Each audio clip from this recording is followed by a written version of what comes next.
Réaction de M. Lionel Stoléru à ces initiatives prises par certaines municipalités: je ferai appliquer strictement les lois protégeant les étrangers. C'est une petite phrase que le Parti communiste commande ce matin dans l'Humanité. Le comble du cynisme est atteint, écrit M.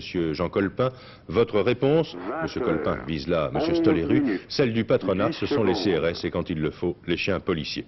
La polémique, je vous le disais, devient donc de plus en plus vive. Mais finalement, tout cela avait démarré à Vitry-sur-Seine lorsque le maire de la commune était intervenu avec un bulldozer pour bloquer l'entrée d'un foyer de travailleurs immigrés. Alors, depuis, qu'est devenu ce foyer?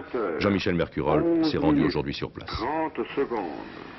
Vitry, c'était le 24 décembre. Pour dissuader 300 Maliens de s'installer dans ce foyer de travailleurs immigrés, un commando en avait obstrué l'accès, coupé le chauffage et l'électricité. Après 8 semaines, les Maliens sont encore là et ils parviennent à y vivre normalement. Monsieur, c'est cet escalier-là qui avait été détruit. Oui, exactement. Et il y a combien de temps qu'on l'a refait? Oui, ils l'ont refait, je crois qu'il n'y a pas très longtemps, là. Alors les gens de l'ADF ont bien voulu réparer cet escalier. Et qu'est-ce qui s'est passé? Est-ce qu'il y a eu des malades du fait? Oui, il y a eu des malades parce que vous savez, il faut que les gens se rendent compte véritablement que nous sommes restés pendant au moins une semaine sans chauffage, sans lumière ni rien du tout. Il y a mon petit frère. Hein, et celui-là a un frère qui est resté à l'hôpital.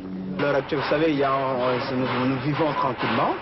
Je crois qu'actuellement, on n'a pas tellement de problèmes. Hein. Apparemment, on n'a pas tellement de problèmes. Depuis les événements de Vitry jusqu'à présent, on vit convenablement. Est-ce qu'il y a eu d'autres manifestations de la population de Vitry contre vous? Il y a seulement eu la manifestation organisée par le Parti communiste pour dénoncer le racisme. Alors on peut se demander véritablement où voir le racisme. Parce qu'on croit, les gens qui se déclarent antiracistes, le plus souvent malheureusement, de par leur pratique, on peut se demander qui ou qui n'est pas raciste. L'ADEF, la société qui loue les locaux aux immigrés, a porté plainte contre le saccage des locaux. Mais les 300 Maliens resteront à Vitry. Ils y resteront, leur a-t-on dit, aussi longtemps que le foyer de Saint-Maur, d'où ils viennent, ne sera pas reconstruit.